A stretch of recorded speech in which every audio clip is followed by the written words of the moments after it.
What would you fight tooth and nail for? What would you fight for? Sharon Horne-Ellstrom here. Welcome to today 1,313 of What You Up To Now. Documenting the journey as I transition from brick and mortar, corporate world of business, decades and decades in both, into the online world of business. And then in 2020, 2021, because the world kind of blew up and everything changed, a little bit of both, back and forth. And I'll probably continue to do both offline and online businesses until the day that I expire, because I decided about 10 years ago, I didn't think I ever wanted to just stop doing anything. I didn't want to retire. After my divorce in 2016, whenever that was, somewhere in those mid-20 teens, I had the opportunity, after we divested ourselves of all the businesses that we had together, my ex-husband and I, to decide what did I want to do.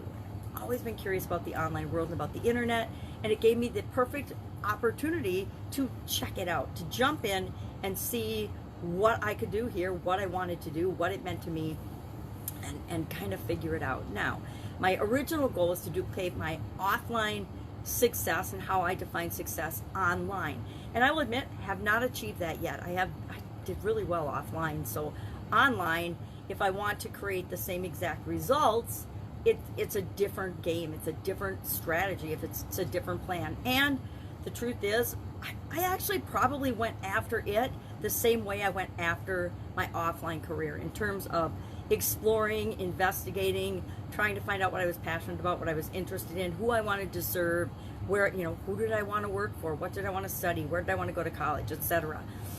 Probably actually just thought of this, did it the same way in the online world, kind of just jumped in with both feet and started following different trails, and some led me down the wrong road, which I discussed and have talked about over the last couple of years, and some of them have been right on what I needed to do. The interesting thing is, the more I'm involved in any type of business or industry or life, I find that it's really simple. Success in anything is simple. Not easy, but it's simple.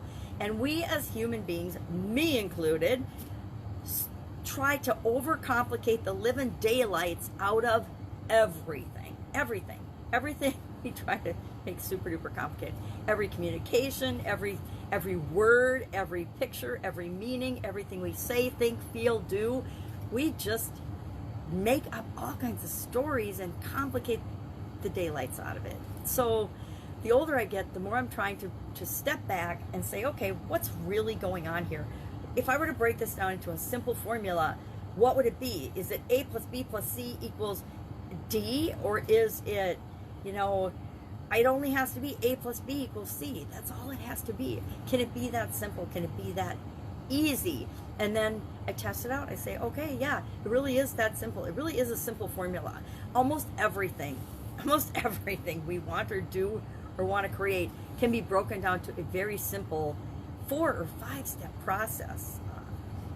And I'm as guilty as the next person. I think the first Supersize Business, and I think it's still up, and I know it's still up, Supersize Your Business, at the beginning of the private group, there is a scavenger hunt. Is it a scavenger hunt or a treasure hunt? I don't remember. I put some kind of a gamification at the beginning of it, and it's like 27 steps long or something. I don't even remember now because I haven't gone back to look at it, but it's like really long. It covers everything, every aspect you need to do to grow and supersize and build your business. But it's like a super complicated formula. It doesn't have to be that hard. And so over the last 3 years now, I've simplified and made it easier to do everything. And I've made it easier and more effective to do everything in my own life as well. Is everything in my life easy? Absolutely not. Am I continually improving and working toward making it easier? Yes, I am. Do I like to create systems and things around me that make life easier? Yes. Do I like to surround myself with things that make me smile and feel good? Yes. Why? Because that helps move me toward the things that I want, moves me toward my goals and objectives. So our expression, our idiom today for Supersize Your Business was fight tooth and nail. And I couldn't find any savage beasts around me or any examples or any nails or really sharp teeth to demonstrate that, which I've noticed this week since my granddaughter's gone back to school. We packed up and boxed up all of her toys and organized everything in tubs, and so it's really hard to get at the stuff I like to use for props and things. So I actually went over to the pile today and I looked at it and I said, to get down to a little saber-toothed tiger guy with teeth, it's about 7 tubs. I'm not going for it. So I used my chicken with its head cut off and I pretend to bite its head off, which is really quite savage.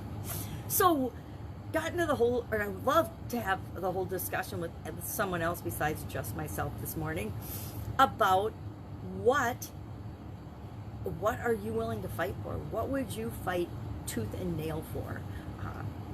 Meaning no holds barred, I'm going all in, I'm fighting till I make this a reality in my life. What would I fight vigorously? And then you have to define what fight is. Now, I have never, this is a confession, I have never ever, that I remember, been in a physical fight with anyone. Maybe my sisters when we were little, we'd wrestle and things, but I don't think that counts. I mean, I am fighting with you, punching you in the face type thing. I've never been in a fight like that. Never been in a girl fight, never been in a girl-guy fight. I'm sure I've hit I hit people before. I used to punch people in the arm. Again, that doesn't count. It's not a real fight.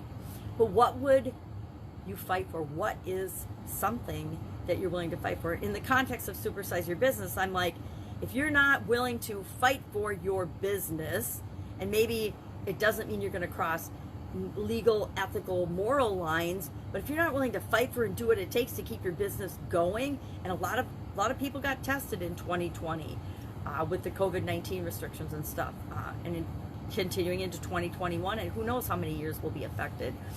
But if you're not willing to fight for your business, who else is? If you're not willing to fight for your goals, who else is? If you're not willing to fight for yourself and becoming who it is that you want to be, your goals and objectives, who's going to do it? If you're not willing to fight for things that are important to you, positive change, honesty, truth, good versus evil, goodwill, true love, persistence and patience, a willingness to learn from your mistakes, a mindset that's free, or a mind that's free of envy and jealousy in comparison to other people.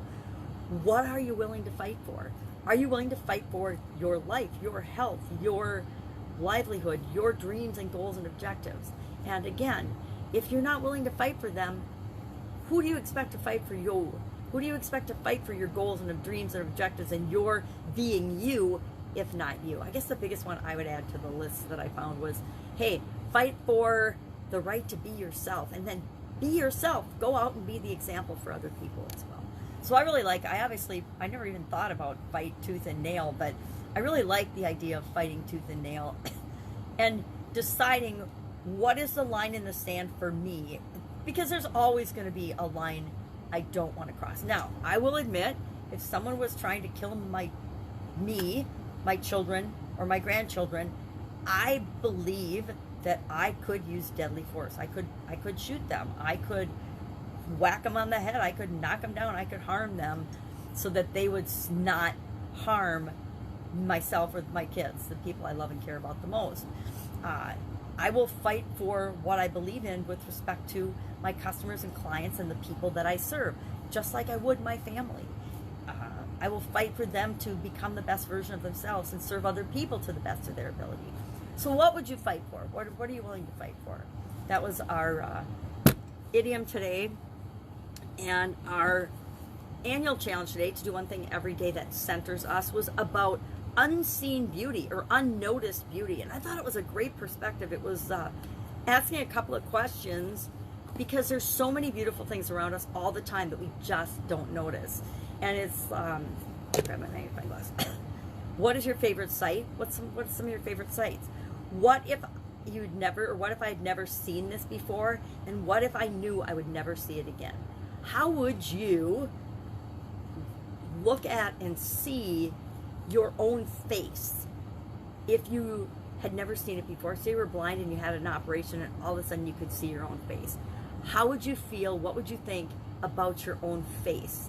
And then what if you knew you could never see it again? What if you looked at your face in the mirror and you knew that this was the last time you were ever going to see it because you were going blind and you were having an operation, and the possibility was that you could wake up blind and never see your face again because you had eye problems or something? I can relate to that one. So I thought that was a really unique and interesting perspective. And I will say, I have thought the question and been delighted when I notice something that I've never seen before, especially in nature or beauty. Or I used it and applied this, and I thought, well, my grandchildren and my kids are my favorite sights, right? Even if they're being challenging and difficult, they're still my most favorite sights in the whole wide world. And I said, okay, well, I remember the first time I saw them all, and thankfully I've never asked myself the question, well, what if I never saw them again? So often in our relationships and in things around us, we just take things for granted and we forget to notice them. So I thought it was a great one today. Really, definitely a self-centering reminder of what is important to us and what do we not notice. Things like, what do we forget to appreciate about our own face, our own body, our own physical being, or what do we criticize about ourselves all the time? I gotta tell you, my poor face, I criticize it every single day. And so it gave me a little bit of a different twinge and perspective in thinking about, well, what do I not notice? What am I unappreciative for? What am I taking for granted in my life that I really should take time to notice? How often do we, see the stars or the moon or the sunrise or something beautiful in nature, and we totally miss it because we're so busy worried about something else that's going on in our life that really, in the big overall scheme of things, doesn't make one bit of difference. So that was our annual challenge today. I am testing out next year's annual challenge already. A little early for me to start that, but I'm doing something different. So I want to test it out over the next couple of months and see if it's something that I really want to do for 2022, and if it's something that will fit into my moves, my goals, what I want to fight tooth and nail for in 2022. And so far, excuse me, still have a cold, thinking that it is going to be something fun and different versus the challenge going along with the little do one thing a day books, which has been really helpful and fun for the last 3 years. This is our 4th year doing it, but not going up to the cabin anymore. Sold the cabin, so I'm not going up to where I found these books. Now, could I go on Amazon and look and see if there's any other books in this series? And I'm sure there are. I think there's one about creativity, and there's another one about, there's some that don't apply, like some about personal relationships, love and romance and things. And that doesn't feel like the area I want to work on, at least not in front of other people for 365 days, right? Maybe that's just a little bit too vulnerable and personal for me to go to. All right.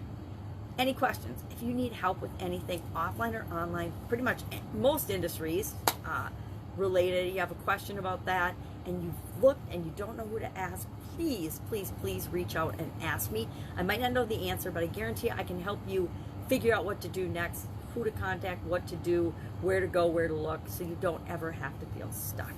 That's it. Have an awesome day. If I can help you in any way, ask. Otherwise, I will be with you tomorrow just to fill you in on what's going on as I transition from the brick and mortar corporate world of a business to the online world. Have an amazing day.